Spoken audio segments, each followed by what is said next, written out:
For centuries, the Dakkans had tried and failed to break out of the confines of their wetland home and break into the rich lands of Respin-held Venia. While victory against the Respins may have been historically impossible, maybe this time will be different. Ake. Oh. The Dakkans were very culturally distinct from their Respin neighbors.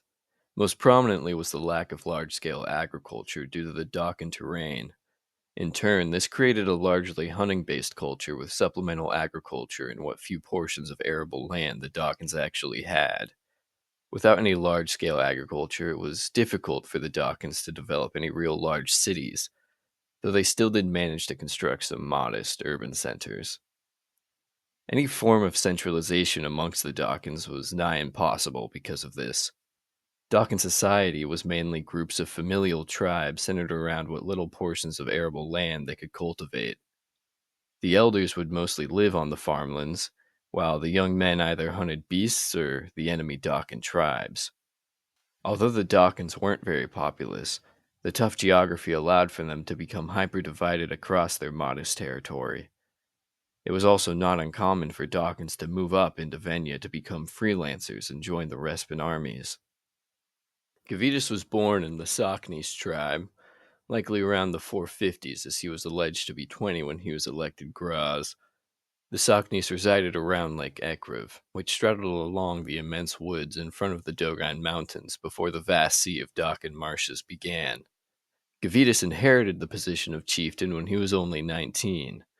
His father was ill, and the shaman foresaw his death, and so he abdicated to Gvidas his title as chieftain.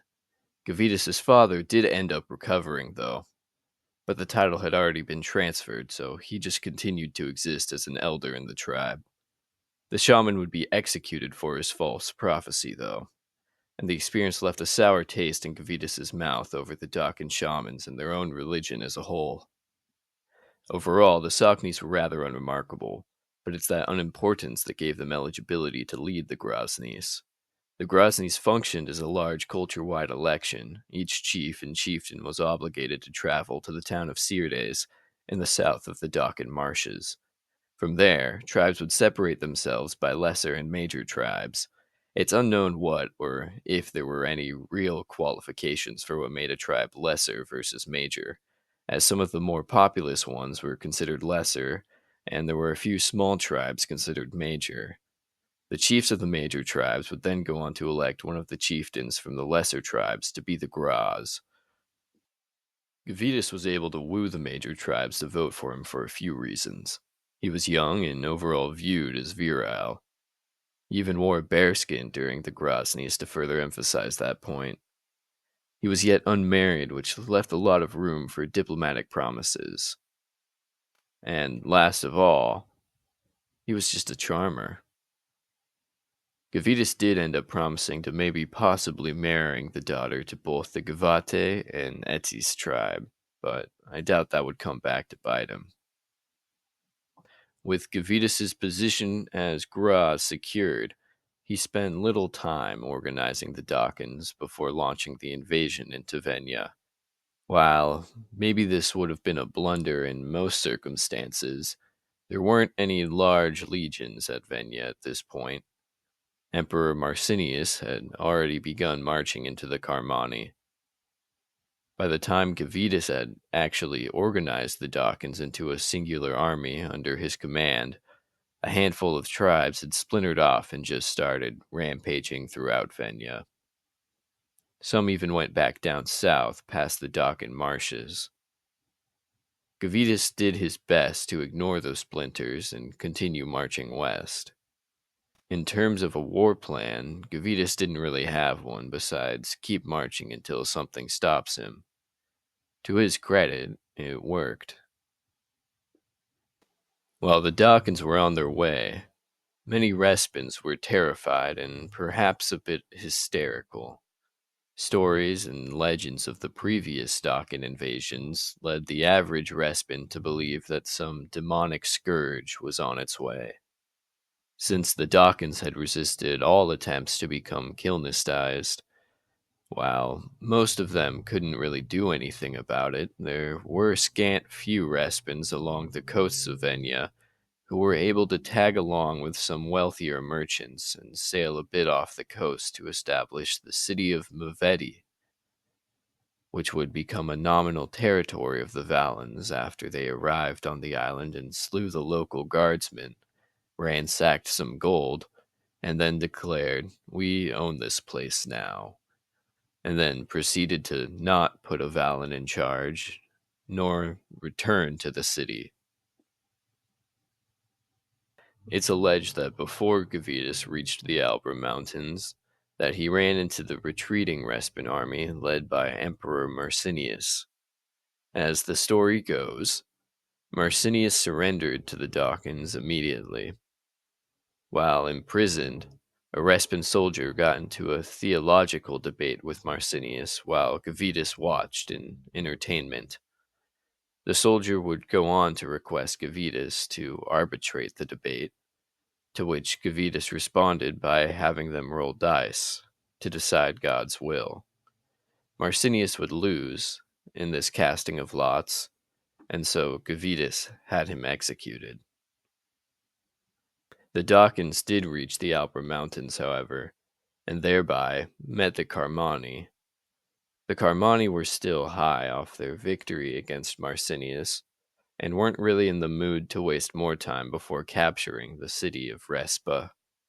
A couple skirmishes were had by the two parties before Gvidas met with the Carmani chief, and the two agreed to respect each other's realms. With that, Gvidas went back into Venia to fight the Somms. Southern Venia was filled with marshes, much like that of where the Dakkans are from, granted, to a much lesser extent. Gvidas was able to use the Dakkans' superior fighting abilities in the swamps to their advantage by drawing Narva, king of the Somms, into the difficult terrain. After months of skirmish warfare and slowly chipping away at the Somms, the Dakkans were able to infiltrate them and capture Narva, in turn ending the war. After little more than a year, Gvidas had led the Dakkans to securing the majority of Venia.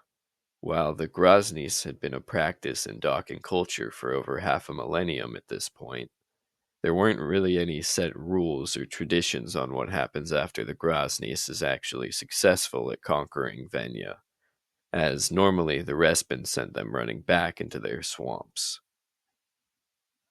Gvidas took to thinking that the land he conquered was his, but a few of the other tribes weren't so quick to agree to this. This wasn't helped by Gvidas, as while on the march back to the Groznis, he was smitten by a young Respin woman and took her to wife. News of this infuriated the Gvate and Etis tribes, who had previously been attempting to outdo each other to win Gvidas's favor, but had now been sidestepped completely. There were the other tribes as well, which had splintered off and conquered land on their own accord, but for now, Gvidas's new territory was the prize horse. When Gvidas arrived at Sirdes, the celebrations began instantly. Victory had at last fallen into the Dakkans' lap. The chiefs of the Gvate and Etis tribes, however, would spend their time attempting to sway the other chiefs to their side against Gvidas, emboldened by Gvidas's broken promises to them.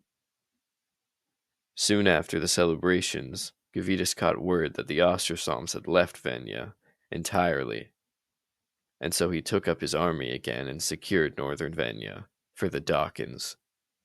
Without Gvidas nor his army present, the voices of the disgruntled chiefs tarried on unopposed. I just want to give a big thank you to everyone who made it to the end of the video. Super cool of you. Also, big thanks to everyone who voted in the poll for this episode.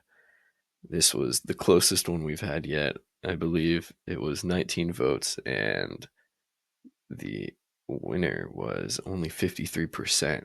So that's pretty crazy if you ask me. But yeah, make sure to subscribe if you're not, and like the video. And of course, vote in the polls so you can have your say in what happens next.